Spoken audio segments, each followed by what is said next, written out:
Okay, so let's look first at the nervous system. So we look at the major functions of the nervous system. It is like a headquarters which kind of gets information inside and it processes all of this information, which means it integrates that information, and then it sends output to control whatever the reaction is. So that's why we call it a master controlling and integration system. So if you look at it, so here is the area, the headquarters, which is this nervous system where all this processing and integration occurs. So first it has to get input inside. So this input is things that you either see or things that you touch or things that you hear. So all of this is what is known as sensory input. Sensory input goes towards the nervous system. So if you look at the arrows, it's going towards the nervous system. And then inside the nervous system, this information that it has got or received will be processed. It will be put together. All the dots will be kind of connected. And then if the need arises, this central nervous system will send information out. This information which goes out goes to muscles or glands. So this information will go to muscles or glands and a reaction will occur. So it will go to muscles or glands and a reaction will occur. So therefore this information which goes out is known as the motor output. Remember, muscles have motor nerves supplying them. So this is called motor output. So here, up here, you can look at, take this example. A person looks at a glass of water. That just visualizing that glass of water goes to the nervous system integrates it, tells you that you need to use these muscles to reach out and pick up that glass. So here's a muscular output. So it goes to the biceps brachii, for example, and you flex your forearm and you lift that glass. Glands, another example is, imagine something gets into your eye and it kind of causes a little bit of irritation or pain. So that's a sensation. Let's say the sensation of pain in your eyes. That information goes to the nervous system. So that is sensory information, that sensation of pain or irritation.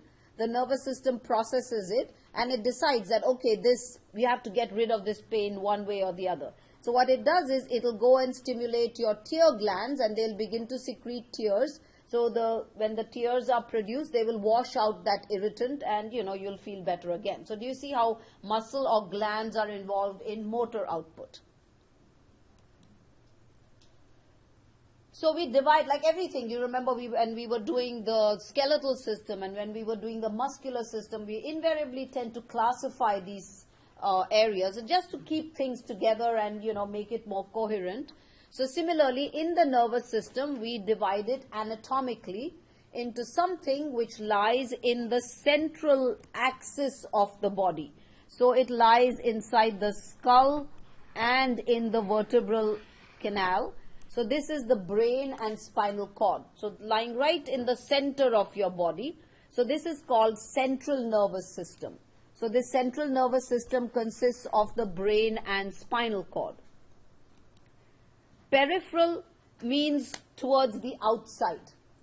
So the peripheral nervous system, the way this central part communicates with the periphery or the other regions of your body is by means of cranial nerves which come out from the brain and spinal nerves which come out from the spinal cord.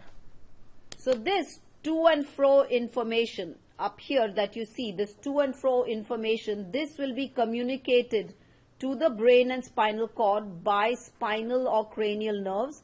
And when the brain wants to send information out, that also it will send by means of this cranial or spinal nerves. So this part here would be peripheral nervous system. This part here would be central nervous system. The same thing I'm showing you here. So here is the central nervous system, the headquarters that is processing all the information, lying in the center, well protected within the skull and the vertebral canal formed when all the vertebrae line up together. So that's the central nervous system. It communicates with the periphery by means of nerves. So those nerves either bring information to the brain or they take information out of the brain, bringing its sensory taking out is motor. They may do both. They may do one or the other thing. So this information which is carried to and from the central nervous system is done by the cranial and spinal nerves. And where do they go? They go to the periphery. So they go to, your skin all over the body, right? Face, all of that. So your peripheral nervous system consists of cranial and spinal nerves. You remember in the skull, you saw those various foramina present when you were in the lab.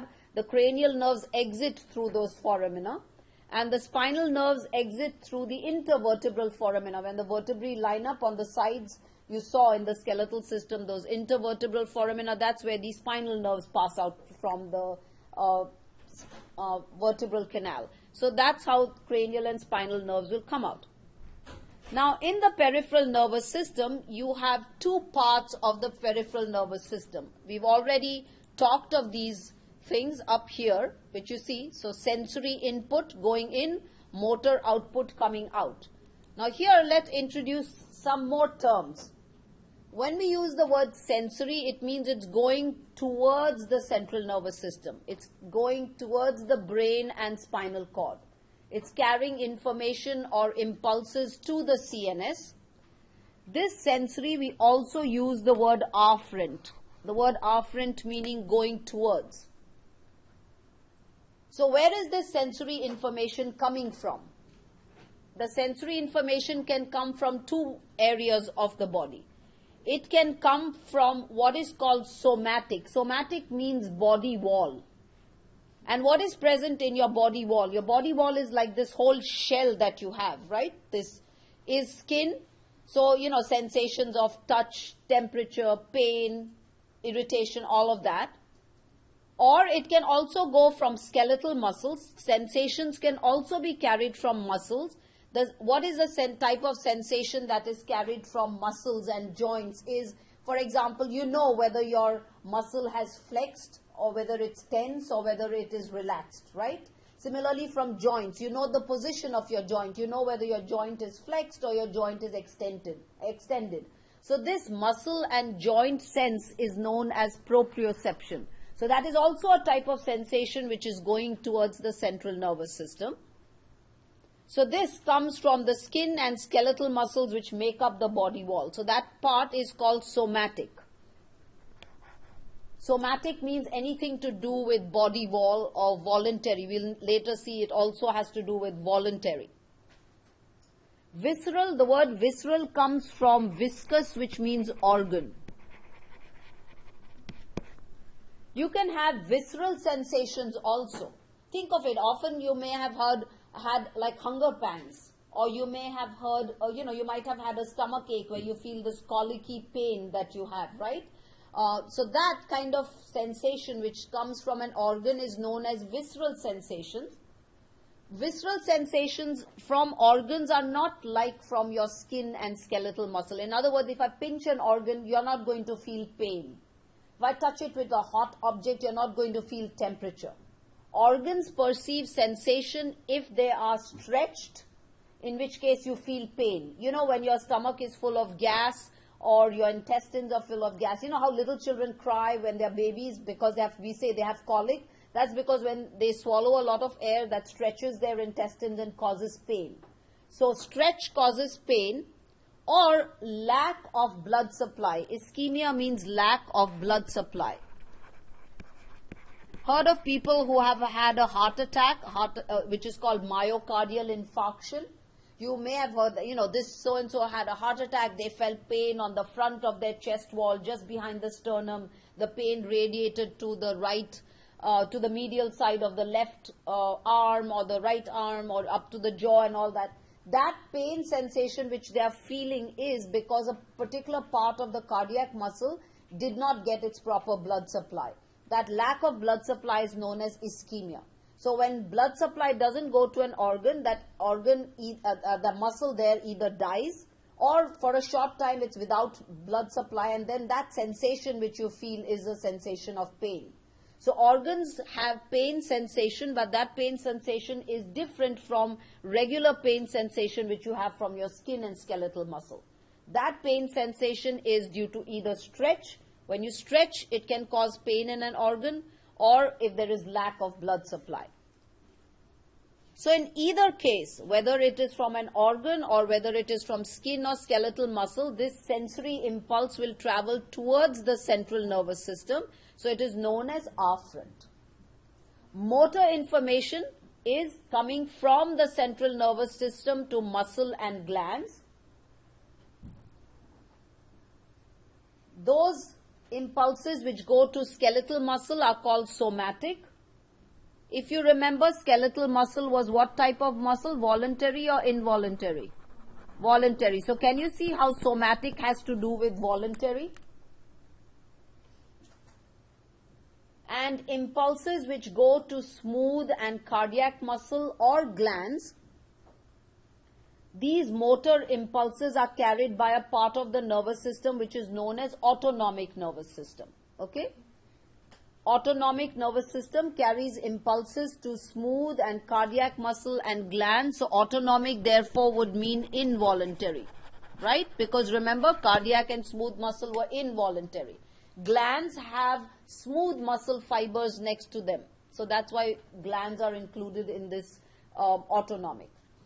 Later we'll see that autonomic nervous system has two parts to it. One part called sympathetic, one part called parasympathetic. The parasympathetic is more of an at-rest system. Now you're sitting in class and listening to me, your parasympathetic system is really taking care of all the digestive activity that's going on.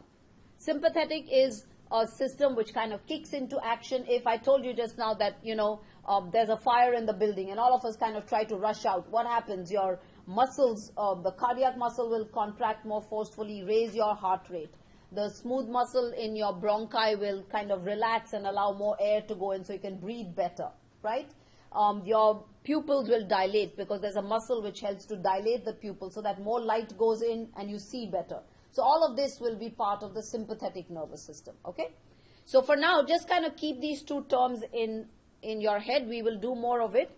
So just to reiterate, sensory is information going towards the central nervous system, also known as afferent. It can come from the body wall, which is called somatic, or it can come from organs when we call it visceral. Motor information, also known as efferent, meaning going away from the central nervous system, goes to muscle and glands. When it goes to skeletal muscle, we say that the nerves carrying it are called somatic nerves. When it goes to smooth muscle and cardiac muscle and glands, then the nerves that carry it are called autonomic nerves. And both sympathetic and parasympathetic go to cardiac, smooth muscle and glands. Okay? Followed? So, we were looking at the anatomical divisions. So now within this, I'd already mentioned a little bit, let's look at the functional division of the nervous system. Anatomical was central and peripheral nervous system. Functional is, we can say, somatic and autonomic. Somatic meaning voluntary, autonomic meaning involuntary, right? Because somatic was going to the body wall or carrying information from the body wall. Autonomic was going to cardiac and smooth muscle and glands. Now just stop writing and just pay attention to me here carefully. Somatic nervous system, which is part of the voluntary nervous system, has both a sensory and a motor component. So to give you an example, just like we saw that first example where you had that glass of water and you picked it. So here was sensation which was traveling towards the central nervous system. So it was sensation of vision going to the central nervous system. And then from there, impulses came out and they, stimulated your biceps brachii and you lifted that glass and, you performed an action.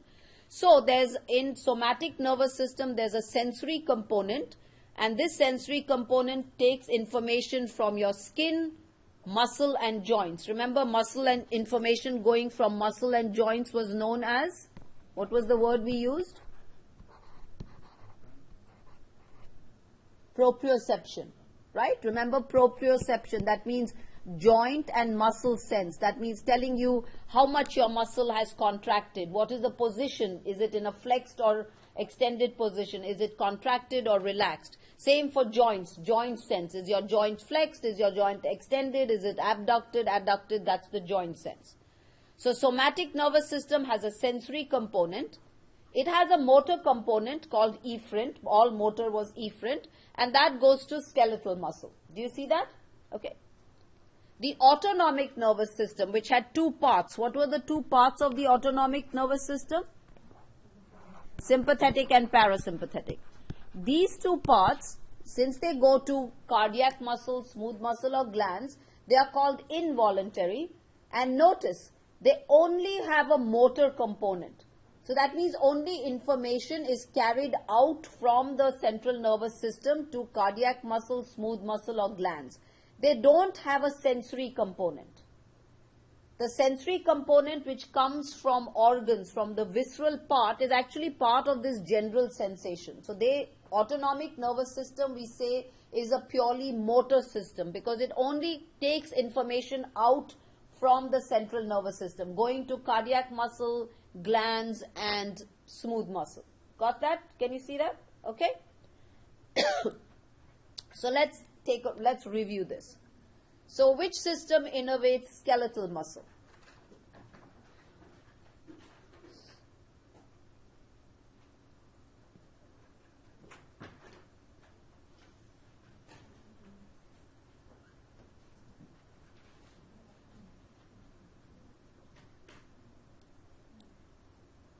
Somatic, yes, very good. Remember, skeletal muscle was voluntary. Somatic nervous system is voluntary. So put the two together.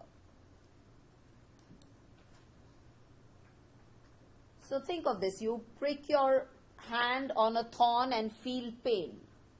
What would this be as a result of? Why do you feel that pain?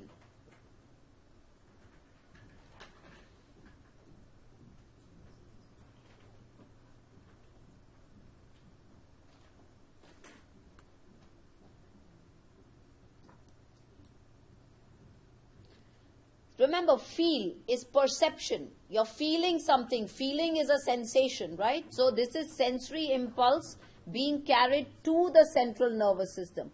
Motor impulse is when you do something, like you pick up a glass or you, throw something or you flex your arm or, extend your shoulder or something like that. When you do something, this is feeling. So this is a sensation, which would be also called afferent.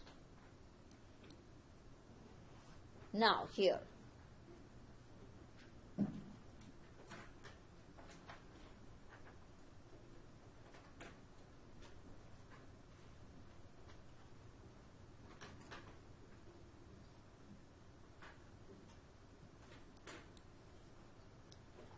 Yes, you're doing something, so you remove your hand from there. So this is a motor impulse being carried from the central nervous system to the muscle. So this is also known as efferent. So here, this is a good review of the nervous system. It looks like a very, very busy chart, but take the time to pay attention to this. I've kind of some areas have been boxed in red just to kind of give you, again, to make sure you look at it.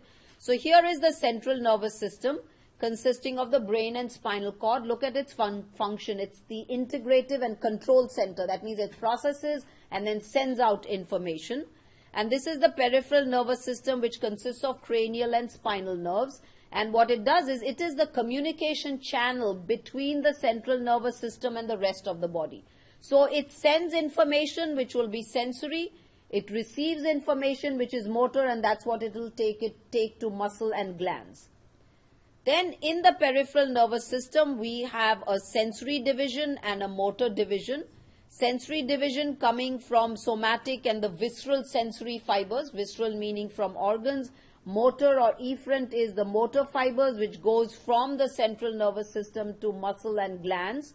Further divided into somatic and autonomic. So you can see an autonomic becoming sympathetic, parasympathetic. So if you kind of follow this backwards, notice that autonomic is only in the motor part.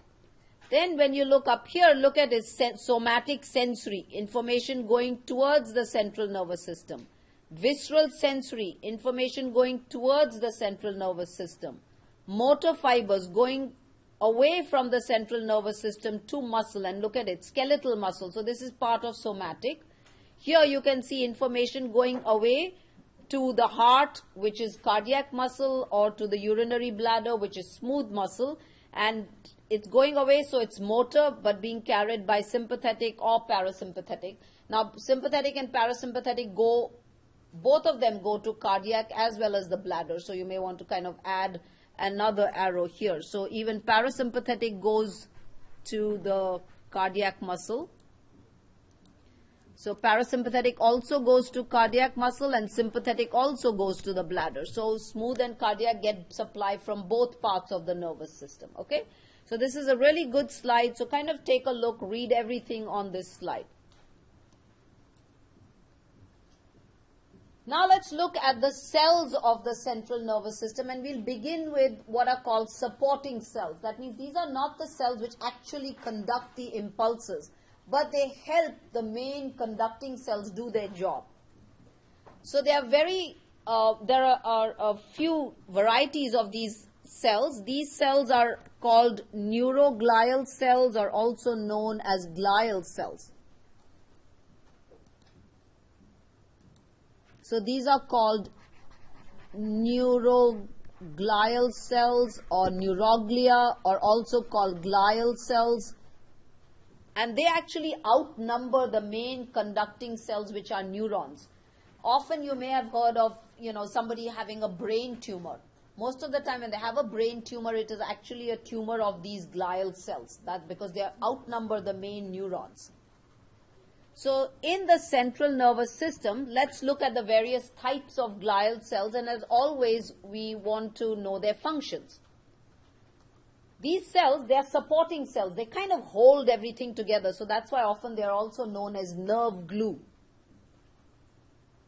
The first of these cells is a cell which looks star-shaped. It's called astrocytes. Looks like an aster or a star. So here is the main cell body with a number of little tentacles, a lot of processes. So these are like foot processes. So these processes go and latch on to blood vessels. And at the other end, some processes go and latch on to the actual nerve or neuron. And what they do is they transfer nutrition. They take in nutrition from the blood vessel, and they pass this nutrition on to the neuron. So they help to convey nutrition from the blood vessel to the neuron. So that's one of their functions, a very important function. They also help to monitor the environment and make sure that everything is going on properly. Where you've heard of neurotransmitters when we were doing the muscular system, similarly in the nervous system also, where one neuron comes in contact with another neuron, neurotransmitters are released at the synaptic cleft. Now you don't want those neurotransmitters to kind of go waste, so these astrocytes help to recycle those neurotransmitters. They take them in and pass them back to the neuron. And during fetal life, they also help in the formation of synapses. So they help neurons connect with one another. So, one neuron connects with another. That's how we have so many connections going on in our brain. They say that when children are small, you should kind of expose them to as many experiences as possible. The more they are exposed, the more connections they make in the brain. Those connections are helped by these astrocytes. So it helps guides to form those synapses or connections. So that's the function of astrocytes. Second type of cell is what is called an oligodendrocyte, or also known as oligodendroglia. It helps to lay down a kind of insulating fatty protein connective tissue sheath around the neurons, around what is a process of the neurons known as the axon. And that fatty insulating sheath is known as myelin. And it lays down myelin in the central nervous system. So in the brain and the spinal cord.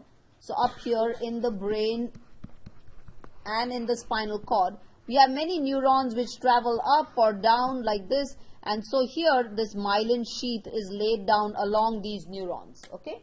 Myelin helps to transmit impulses very fast, and we'll see how that happens. So when the myelin sheath is damaged, does that result like Parkinson's? No. When myelin sheath is damaged, it does result in a neurological condition which you have heard of, which is called multiple sclerosis. Yeah. And it can't repair itself.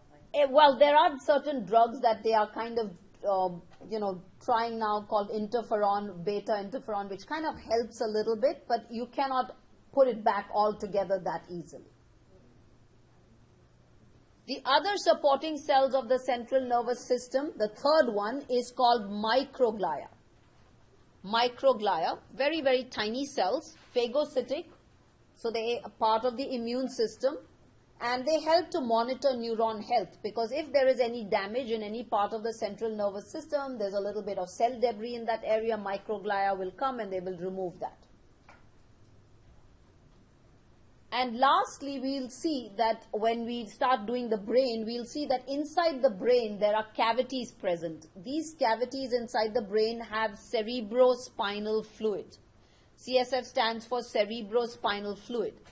So those cavities inside the brain are lined by cells which are called ependymal cells, and these cells have cilia in them.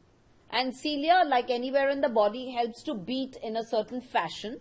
So they help to circulate the cerebrospinal fluid. They'll help the cerebrospinal fluid move from one area to the other. So that is the ependymal cells. Now those were in the brain and spinal cord, in the central nervous system. In the peripheral nervous system, what does peripheral nervous system consist of? Very good. Cranial and spinal nerves. Cranial and spinal nerves. So if you remember, here's the central nervous system. So anything, all of the cells we discussed were all lying here. And then we had cranial nerves and spinal nerves up here. Now, cells which lie surrounding these cranial and spinal nerves, those will be cells, supporting cells of the peripheral nervous system. Now, in the central nervous system, that myelin sheath, like this is that myelin sheath, an insulating sheath, that was laid down by oligodendrocyte or oligodendroglia. In the peripheral nervous system, the myelin is laid down. So up here, the myelin is laid down by cells which have another name. These cells are called Schwann cells. So these Schwann cells lie around cranial and spinal nerves and lay down myelin. Oligodendrocytes lay down myelin in nerve fibers which are traveling between the brain and the spinal cord. So only up here in this central part of the nervous system, okay? And here, as you can see here, they lay down myelin. Myelin is typically laid down in segments. And in between these segments, there is kind of bare or naked part of the nerve fiber. And this area where it is bare, you may as well write it down, is known as a node of Ranvier. So this gap here, this is called a node of Ranvier. This gap up here is called node of Ranvier.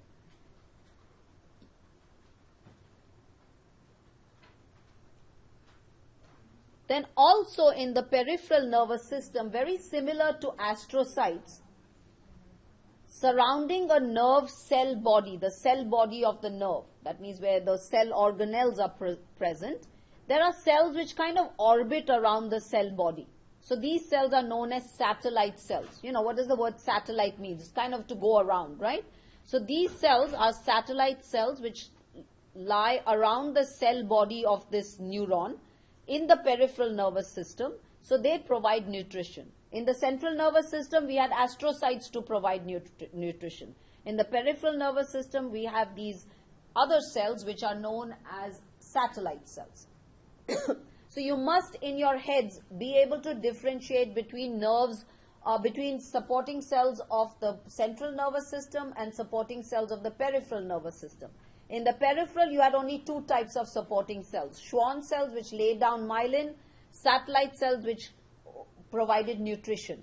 You don't have microglia because in the peripheral nervous system, in the connective tissue around, you have regular macrophages, which which will help to do that. You don't have a cavity in the peripheral nervous system, so you don't need ependymal cells, right? In the central nervous system, you have these four cells: ependymal, microglia, astrocytes, and oligodendrocytes. So you must kind of differentiate between them. So let's take a look at some questions. So imagine you got a question like this. Myelin around a spinal nerve is formed by, and think carefully about this question.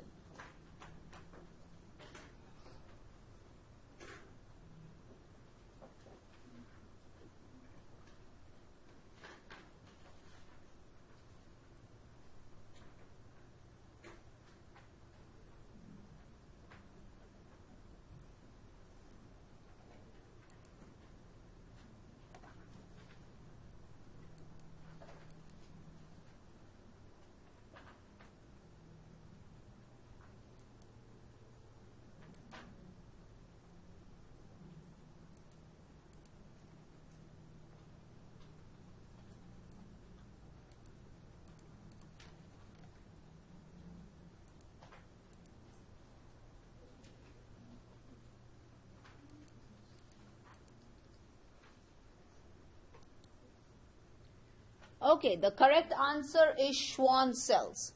Now think of it.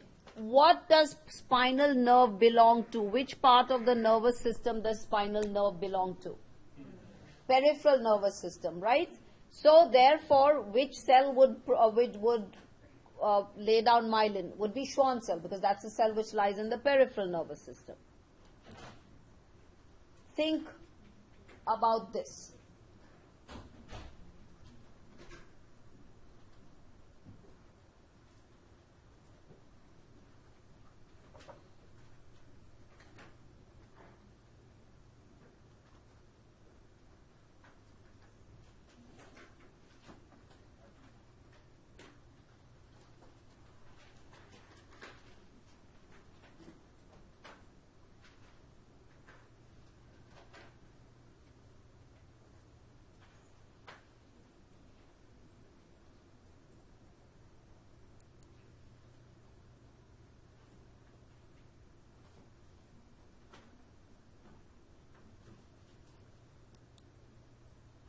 Very good. Nutrition of the neurons, because astrocytes, that was the function. They don't lay down myelin. They don't have phagocytic functions. One of their functions was nutrition, so nutrition would suffer in this case. See here, let's look at now the neuron, which is the conducting cell in the nervous system. It's the structural unit of the nervous system. Remember when we were doing muscles, we said muscle fiber or muscle cell was the structural unit. So here now the neuron is the structural unit of the nervous system. It's the main conducting cell. So it conducts impulses, highly specialized, so it has an extremely long lifespan. So in fetal life there is cell division, but after that there is no cell division. So when neurons die in your brain and spinal cord, they don't regenerate. They will not regenerate.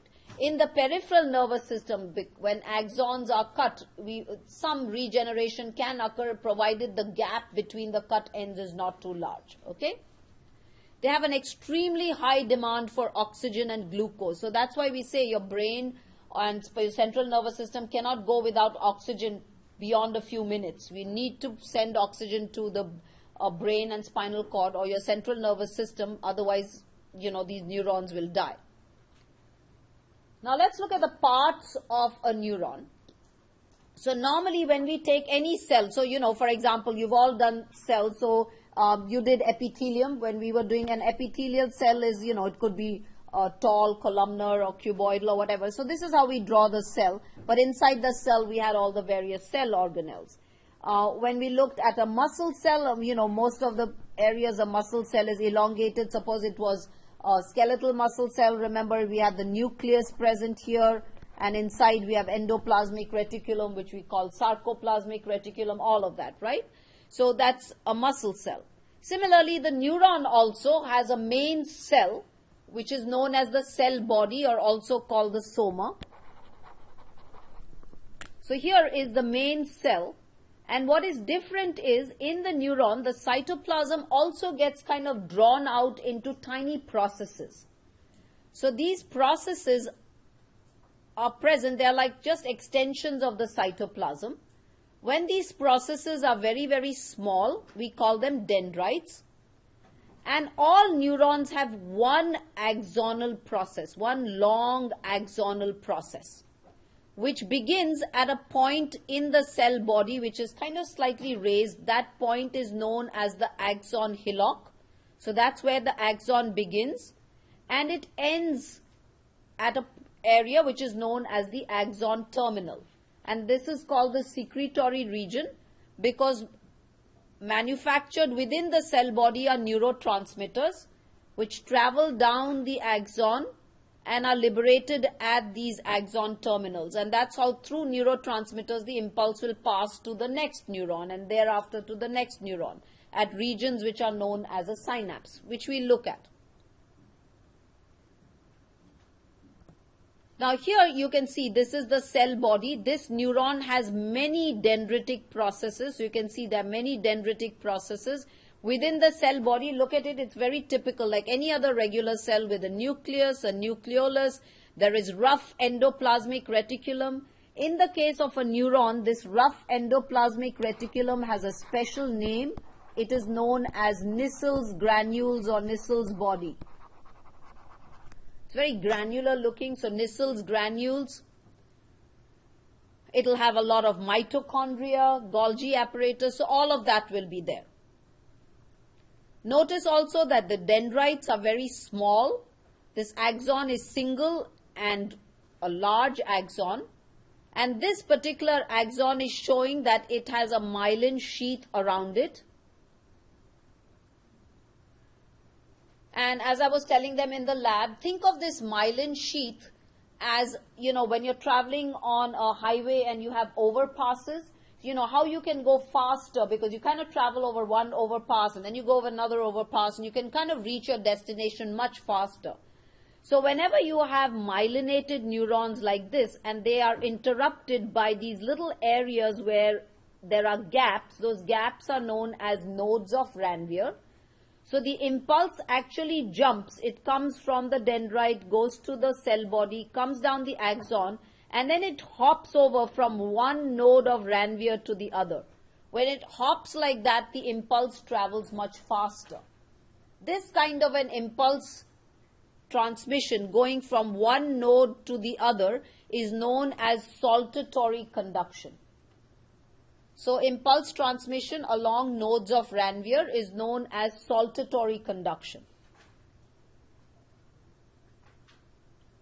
Not all neurons are myelinated. Not all neurons have their axons myelinated. Some are non-myelinated. So non-myelinated is like traveling along the entire length of the road. You don't have an overpass which kind of helps you to travel fast. So they take much longer to go. Pain fibers, for example, which are pain is a sensation. All the sensory fibers carrying pain which go to your central nervous system, they are non-myelinated, which is just as well. Because it takes us some time from the time you actually, suppose a needle pricks you, to the time you actually feel the pain, some time has elapsed.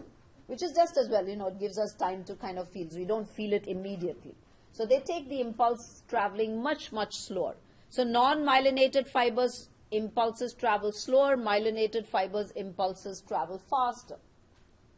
Now in response to a question up here, what happens in some central nervous system diseases? In a disease called multiple sclerosis or MS, in the central nervous system, so within the brain and spinal cord, so up here within the brain and spinal cord, all these neurons which are going back and forth, sometimes it is an autoimmune condition. Autoimmune means the body attacks itself. Auto means self, immunity against self. So cells of the body begin to attack the myelin and they destroy the myelin.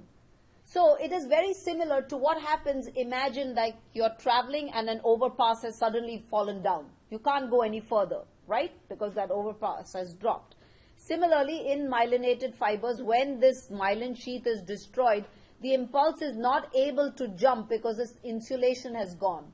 So impulse transmission suffers. So it affects both sensory and motor fibers. So people get fatigued very easily. They're not able to do their job. They might have change in sensation, certain things which normally shouldn't cause you pain might make you kind of feel more than normal pain. So that's what happens. In the peripheral nervous system, so here are the cranial and spinal nerves.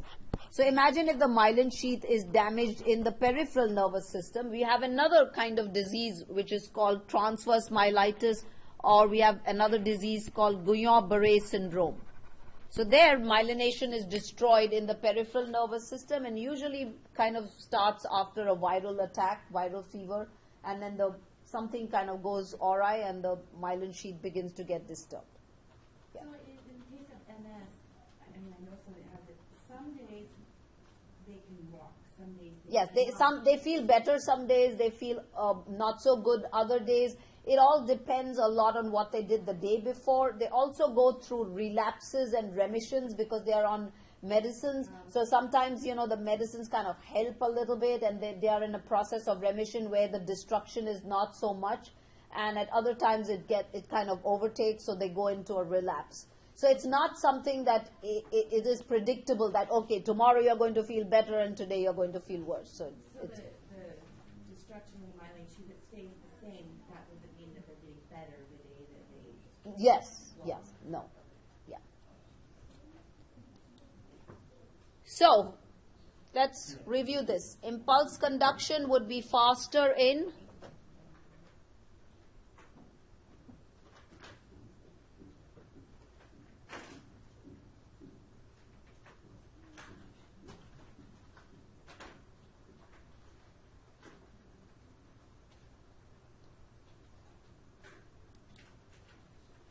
Myelinated, I just told you, impulse conduction would be faster in myelinated fibers, slower in non-myelinated fiber. So this nodes of Ranvier, is that not on non-myelinated? No, obviously the node is only present when there's a myelin sheath, so you won't have a node of Ranvier in non-myelin. Now within the nervous system, we are going to use certain terms, and you have to stick with these terms. So let's look at some of the terms that we use. So we saw the neuron cell body. So we saw how these neurons, this is what I kind of drew a neuron as. Here was the cell body, here are the processes, and here's an axon. So we later see that there are different types of neurons as well. So wherever there's a collection of neuron cell bodies, so the example I kind of like to give is that think of a bouquet of flowers, okay? So up here's a bouquet of flowers. So think of the head of the flower, this part, as the cell body, and these stems as the axon. We'll kind of disregard the dendrites because the dendrites are so small, the processes are so small, they have to stick with where the cell body is, right? So wherever there is a collection, wherever this bouquet area is, so wherever there is a collection of neuron cell bodies, so wherever the cell bodies are present, we can call those areas, you can add here the word cortex. You can call that area gray matter. You can also call the area a nucleus. You can also call that area a ganglia or ganglion. Ganglion is singular, ganglia is plural. So, for example, I would say the cortex of the brain lies at the periphery. So, that tells you that what is present in the cortex are these nerve cell bodies. And usually we show the nerve cell bodies as a dot like this, and we show the axon as a single line. So here you can understand that this is where nerve cell bodies will be lying, and these stems or these axons will be present here. Do you follow? Okay. I can also call it gray matter. So you can see that this area is gray matter. It looks a bit darker in color. I can also call it a nucleus. If you look at this picture up here, so if you look at this picture here, see this area which is darker colored, this area is called a nucleus because it has a specific name. It's called caudate nucleus. So when I use the word nucleus, that also tells you that here you will see neuron cell bodies present. So here are where the cell bodies are present and the axons will travel down from there. You follow? We can also call it a ganglion, like up here. So you can see here. So here we will see the cell body present, and we can see the axon later like that. So in this ganglion, again, we see the neuron cell body being present. Okay? So a collection of cell bodies can be called cortex, gray matter, nucleus, or ganglia. We have other names as well, but these are some that I want you to know. Collection of the axonal processes. That means those stems of that bouquet. So here was my flowers. So where these stems were together, so up here, for example, or traveling down like this, where these stems are present, we can call it white matter, or we can call it tracts. So if I had many axons come down like this here, like this way, I will call this area a tract. Or I can say this tracts lie in the white matter. White matter also means just axonal processes. Or I can also call it a nerve. So up here, which you can see, this is a spinal nerve. So when we talk of cranial nerves and spinal nerves, what we are basically saying is that all they consist of are axons, a bunch of axons together. Okay? So cranial nerves and spinal nerves are nothing but a bunch of axons. So imagine the cranial nerve. So I'm kind of just trying to show you. So imagine this is a cranial nerve coming out. Here is the cell body. Here's where the axons are. So can you see how it's a group of axons? Here is a spinal nerve because its cell body is up here and is traveling out. So bunch of axons together form the spinal nerve. So for collection of axonal processes, we can use the word white matter. We can use the word tracts. As the name suggests, tract. You say a tract means going in a particular direction. So you will see axons either traveling up or down or whatever. And we can use the word nerve. So let's take a look at this question. If I gave you this question, the red nucleus, there is such a structure in the brain called the red nucleus. What do you think it will contain a preponderance of? Preponderance is mainly of, primarily of.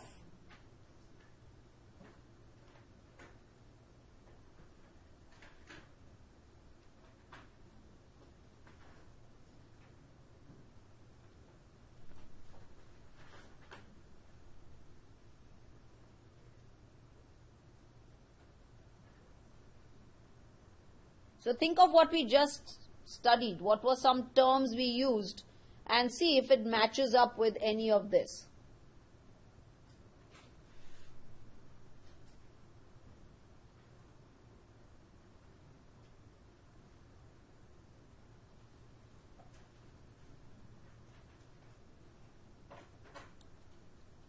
Nerve cell bodies, yes, nerve cell, don't be thrown off by the word red.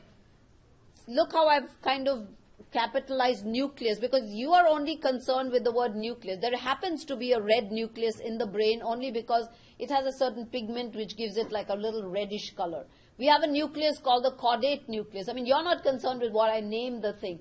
The word you know of is nucleus, because if you look up here, look, if there's a collection of nerve or neuron cell bodies, we call it a nucleus. So therefore, red nucleus will have a collection of nerve cell bodies. Okay? Now, the example that I showed you earlier, up here, this example that we saw of a neuron, this was typical where it had many dendritic processes and one axonal process. So all neurons have one axonal process. They may or may not have many dendritic processes. So based on that, we classify neurons structurally, based on how many processes they have. A typical neuron like the one I showed you earlier was called a multipolar neuron. So here's another example of a multipolar neuron with a cell body, many dendritic processes. It's called multipolar because they appear to be coming out from different places from the cell body, as if it has many poles. One axonal process. So this is called a multipolar neuron. Multipolar neurons are seen in the central nervous system, in the gray matter of the central nervous system. The cell body of these multipolar neurons, the cell body of the multipolar neurons is seen in the gray matter of the central nervous system. Their axons will be seen in the white matter. So multipolar neurons are seen in the brain or spinal cord. Their cell bodies lie in the gray matter, their axons lie in the white matter. The second type of neuron is one which has two processes at either end. So two poles. It's known as a bipolar neuron. So here is an example of a bipolar neuron. One end is a dendrite, the other end is a long axon. Same way up here, one end is a dendrite, other is an axon. Bipolar. These are seen in sense organs. Bipolar neurons are therefore, can you see, sensory, because they are seen in sense organs. So bipolar neurons will be seen in which area? So give me some examples of sense organs. Eye, the retina of the eye. So retina of the eye, okay. Yes, in the taste buds of the tongue for sensation of taste. In the ear for equilibrium and hearing.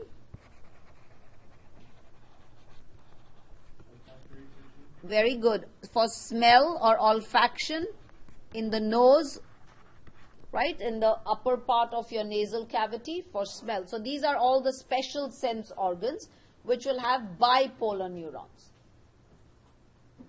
Then we have a third type of neuron which is called pseudo-unipolar.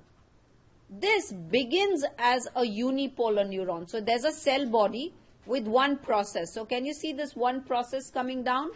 And then this one process divides into two. So it ends up kind of having two processes.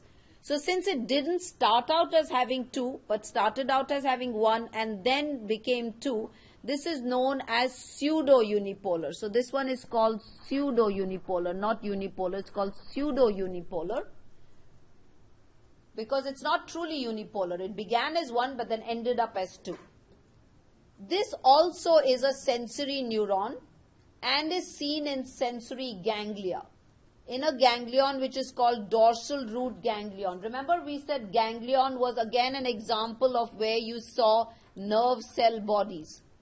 See, ganglion was where you saw nerve cell bodies, and one such ganglion is up here called the dorsal root ganglion. Here, this one here is called the dorsal root ganglion.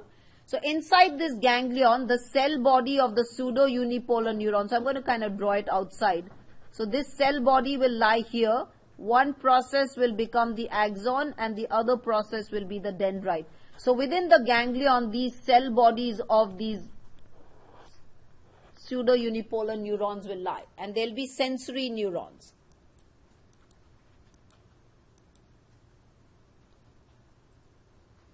So that was this, which we saw was structural classification. That means based on structure, we could call it multipolar, we could call it bipolar, or we could call it pseudo-unipolar, and this is where you see them. Functionally, again, this is a good review. You can call it a sensory neuron when it carries impulses to the central nervous system, and therefore their cell body lies in the ganglion, just like I showed you now. Motor neurons, which will have to begin in the central nervous system, so their cell bodies will lie in the gray matter of the central nervous system, and their axons will travel out and carry impulses to skeletal muscle and gland. So these will be motor neurons. And then within the central nervous system, remember all those multipolar neurons I talked about, they will connect. They are connecting neurons. So these are also known as interneurons. So connecting neurons are also known as interneurons. So up here you can see multipolar neurons lying in the central nervous system as interneurons. Bipolar are sensory, they are lying in the special sensory organs. And pseudo-unipolar are again a sensory neuron because it's traveling in the sense, it's lying in the sensory ganglia and it's carrying information towards the central nervous system.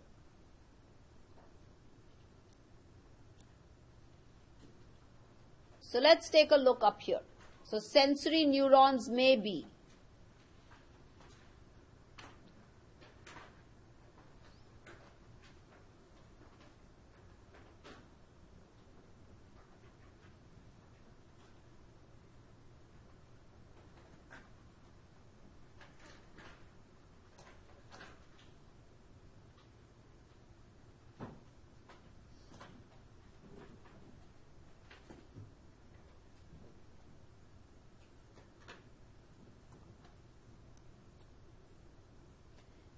can be. They may be pseudo-unipolar or bipolar. Look at these words used up here. Bipolar, sensation, carrying impulse towards the brain. Here, from pseudo-unipolar, carrying information towards the brain. Look at interneurons. They conduct impulses within the central nervous system. They kind of are motor in, they either connect or they are motor neurons. So multipolar are motor neurons or they are interneurons, whereas pseudo and bipolar are sensory neurons.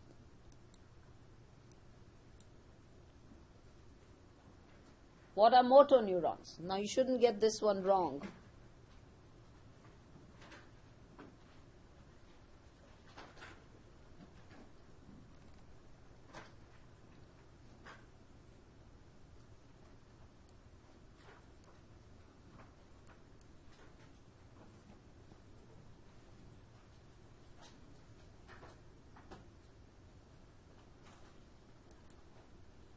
Multipolar, excellent, very good.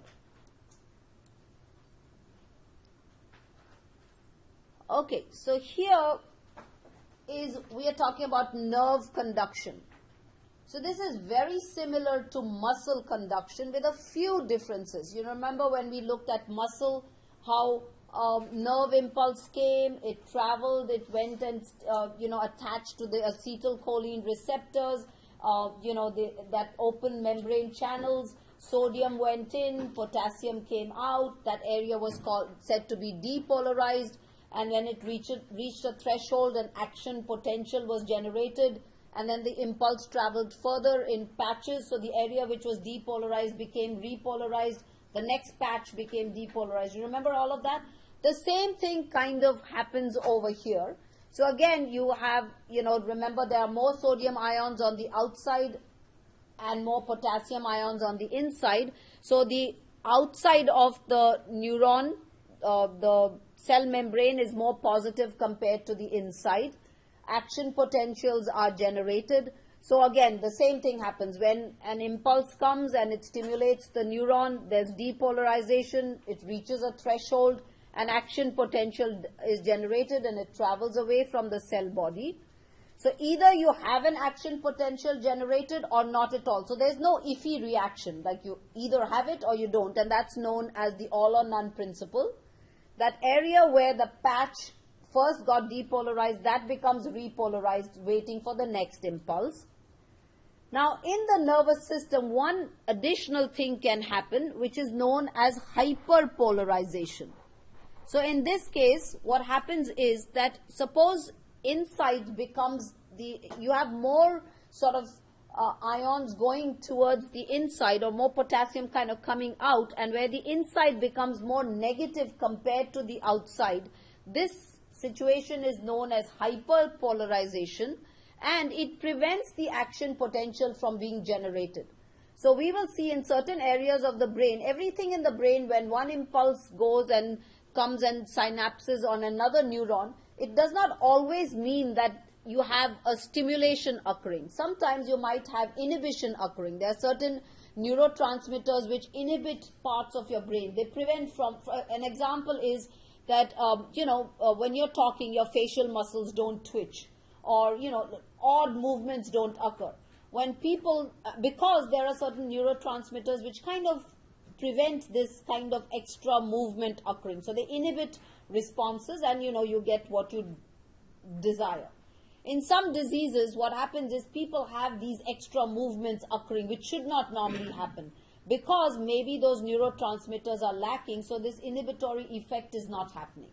So inhibitory neurotransmitters, what they do is they cause hyperpolarization, so that they inhibit that impulse at that synapse, so that, and usually it's used for prevention of certain things.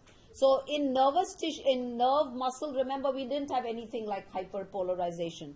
But in the nervous system, we do have this hyperpolarization. We also saw that in the nervous tissue, you can have quick transmission or you can have a slow transmission, and that is based on whether the fiber is myelinated or non-myelinated. Also, we will find that thicker fibers tend to conduct impulses faster, thinner fibers tend to conduct impulses slower. So pain fibers, for example, are very, very thin and non-myelinated. So it's kind of a double whammy in their case. So here is the same thing that we saw in the muscle, the only difference being that instead of a nerve and a muscle junction, it will be one nerve synapsing on another nerve, okay? So again, this is a resting state. When the membrane gets depolarized, sodium ions will go in and then potassium ions come out, and that is repolarization. When you have more potassium coming out, making the inside more negative compared to the outside, that situation is known as hyperpolarization, and that occurs to inhibit transmission of a nerve impulse. Now, when we did the muscle tissue, we talked of neuromuscular junction. And if you remember, you have in a neuromuscular junction, you had an axon terminal, and then here you have the sarcolemma, which was highly coiled, and we called it the motor end plate, right? In here, think of a synapse as same as a neuromuscular junction, only we don't call it a neuromuscular junction. We will call it a neuroneural junction. So here is a neuron above, here is the synapse, and here is the neuron below. Oops. So okay, we can see this. So here is the neuron above, here is the neuron below. This is the synapse, which is the cleft between them. So this neuron, because it's before the synapse, is known as the presynaptic neuron. This neuron, which is after the synapse, is called the postsynaptic neuron, and it will have these receptors present where the neurotransmitter will be released. And in the case of the nervous system, the neurotransmitter does not necessarily only have to be acetylcholine. We have a variety of neurotransmitters which are released. So we have synapses which are of two different types. We have many, but these are the two main types. One is electrical synapses, which are seen more in the fetal brain, and these are actual gap junctions which you learned when we were doing the cell. And then we have chemical synapses, which is what happens in most of the brain. Neurotransmitters are released into the synaptic cleft. They go and attach to receptors and then bring about depolarization and the generation of the action potential. In fact, in many conditions, when people are depressed, for example, or people who suffer from Parkinson's disease, in many of these conditions, it is lack of neurotransmitter which causes the problem. For example, in Parkinson's disease, dopamine, which is a neurotransmitter, is not produced in adequate amounts. People who are clinically depressed do not have certain feel-good transmitters being released, and that's why they get drugs which kind of increase the amount of these neurotransmitters in them. So in a chemical synapse, or in other electrical also, we have a pre- and post-synaptic neuron. They have the typical synaptic vesicles with neurotransmitters. The post-synaptic neuron will have receptors. And synapses may be such. Usually synapses are where the axon of the presynaptic neuron will synapse with the dendrite of the postsynaptic neuron. So we have a neuron present here. So let's say that's a neuron. And its axon will come and synapse with the dendrite of the other neuron. This is usually the typical type of synapse. So it's called axodendritic. Sometimes the axon may come and synapse with the cell body up here. So then it will be called axosomatic. Or occasionally the axon, instead of synapsing here, may come and synapse with the axon of the postsynaptic neuron. So that one is known as axoaxonal. For most situations, the synapse is between an axon and a dendrite. And this is what we typically see. So here is an axon, presynaptic, with the neurotransmitter inside these synaptic vesicles. Here is the synaptic cleft. Here are the receptors in the postsynaptic neuron. When the neurotransmitter comes down, attaches to these receptors and causes this area to be depolarized, such a synapse is known as an excitatory synapse. When, on the other hand, the neurotransmitter comes and attaches to the receptors and actually causes potassium ions to go out, making this area hyperpolarized, then we call these neurotransmitters inhibitory transmitters. Okay, so you can have excitatory or inhibitory. So let's take a look at this chemical synapse.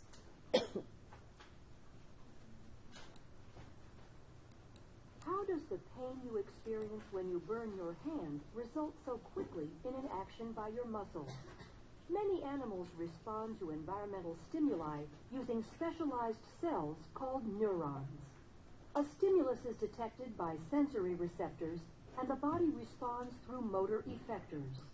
These cells working together allow you to respond very quickly to threats. When you touch something hot, heat receptors of a sensory neuron detect the stimuli and send the information of heat to an interneuron in your central nervous system. From there, a motor neuron sends a response from your central nervous system to the skeletal muscles in your arm, causing them to contract and pull your hand away. The fundamental process of neural transmission that underlies this action occurs in all neurons of the body. Neurons transmit this information through changes in the electrical potential of the membrane by the movement of ions across the membrane. An electrochemical gradient governs the movement of these ions, resulting in an electrical impulse. The resting membrane potential in a neuron, when the cell is not firing an impulse, is established by the unequal distribution of sodium ions outside of the cell and potassium ions inside the cell, making the outside of the cell more positively charged compared to the inside. The electrochemical gradient is established and maintained by an enzyme called sodium-potassium ATPase. When a neuron is stimulated, sodium ion channels open and sodium ions flow into the cell.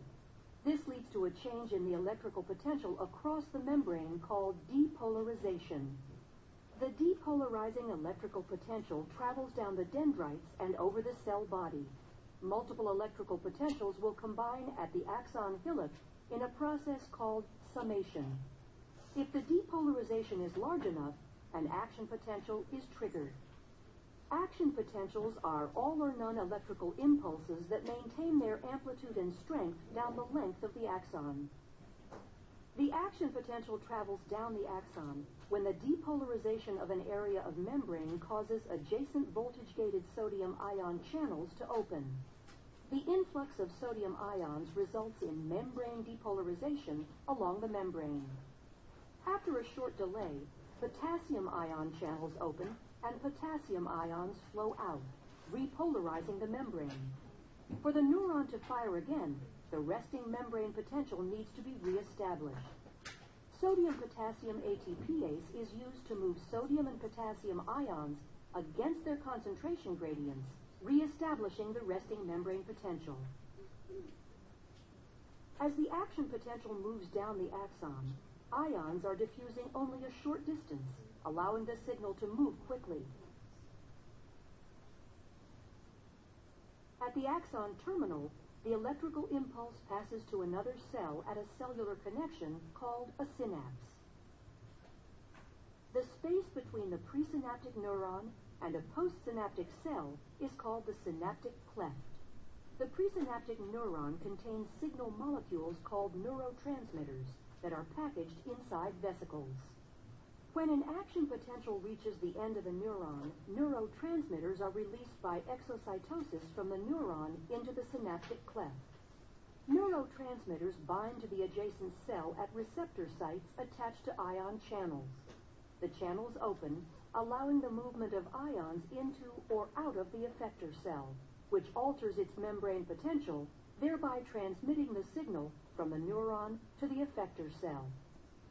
Because nerve impulses move very rapidly down the axon of a neuron and move from cell to cell across synapses, you react quickly to a stimulus, like burning your finger.